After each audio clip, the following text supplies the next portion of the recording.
안녕하세요. 육아한방 잔소리쟁이 안예미 원장, 수다쟁이 최미옥 원장입니다. 오늘은 모유와 분유에 대해서 한번 말씀을 드리려고 합니다. 아무래도 이제 모유가 아이한테 좋으니까 어머니들께서 모유 수유를 하고 싶어 하는데 사정에 따라서 이게 모유 수유를 못 하시는 분도 계시고 또 이게 모유나 분유나 또 차이점이 뭘까 생각하시는 분들이 있으셔서 오늘 이 시간을 통해서 한번 정리를 하려고 합니다. 네, 모유를 먹는 것이 제일 좋죠, 아이한테는. 그렇죠, 근데 그렇죠. 아이가 태어나자마자 아팠거나 아니면 엄마 몸이 원활치 않아서 예를 들어 염증이나 이런 것이 있을 경우 아이한테 처음부터 모유를 너무 오랫동안 계속 유지하기 어려운 경우가 많거든요. 근데 엄마는 모유가 대단한 걸 알고 그러다 보니까 그 엄마가 괴로움에 아무래도 스트레스 많이 받죠. 아무래도 좀 미안한 것도 없고 요즘에 애들이 죄책감 한두 명밖에 없다 보니까 주위에서도 모유수유를 하는 게 좋다 하지만 그렇지만 저희도 이제 한의원에서 상담할 때 또 굳이 모유수유를 권하지 않는 경우가 많단 말이에요. 그렇죠. 초유는 어떻게 먹였다 치더라도 먹여야죠. 네, 그거는 꼭 먹더라도 그 뒤에는 엄마의 몸 상태나 아이의 상태에 따라서 분유를 먹인다고 해서 너무 미안해하실 필요는 없을 것 같습니다. 왜냐하면 아무래도 이제 엄마의 몸 상태에 따라서 모유수유가 아이에게 오히려 좋지 않은 영향을 끼칠 수가 있거든요. 그렇죠. 그러니까 특히 이제 모유는 빨간 색깔만 없는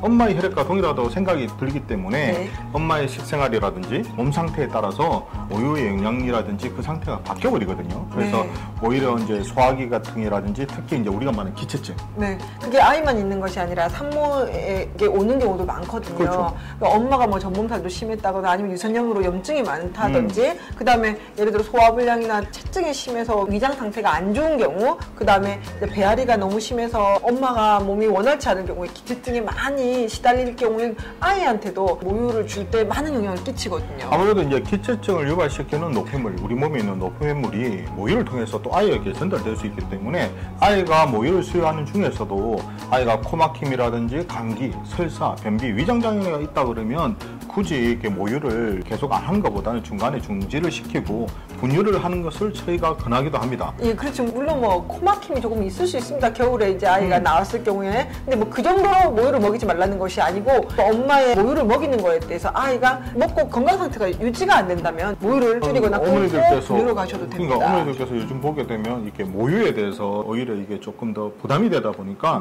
회사에 빨리 이렇게 복직하신 분들 계시지 않습니까? 그런 같은 경우는 이렇게 유축을 통해 가지고 뭐 냉동실에 이렇게 얼려놓는다든지 하게 되는데 저희가 일반적으로 보더라도 어머니께서 회사에 다시 복귀를 했을 때 스트레스를 많이 받는다. 그래서 새로운 일, 또 갑자기 또 안 하던 일을 한다든지 하던 일을 중단했다 다시 시작하면서 힘들어질 경우, 그리고 또 회사에서 불가피하게 먹거리 예를 들어 뭐 회식도 있고 간식도 먹을 수도 있고 간식, 커피 그런 거 많이 먹게 되면 이건 모유의 질을 떨어뜨리는 일이거든요. 사실 이제 어머니들 건강 상태에 따라서 모유도 건강할 수가 있거든요. 그러면 아이들도 크게 문제가 없지만 그 모유를 먹었을 때 아이가 위장장애라든지 감기라든지 잔명치레가 자꾸 난다 그러면 굳이 그렇게 모유를 먹지는 않아도 됩니다. 네, 건강하지 않는 산모의 모유는 너무 오랫동안 1년 이상 먹을 것을 고집하지 않으시면 좋겠습니다. 모유 대신에 분유를 먹인 게 아이들한테 미안하다 생각하시게 되는데 뭐 분유가 생각보다 좋지 않습니까? 잘 밸런스가 맞춰져서 요즘 잘 나오기 때문에. 그리고 또 하나는 모유가 처음부터 잘 안 도우시는 분이 있어요. 그러다 보니까 모유의 양은 점점 줄어들고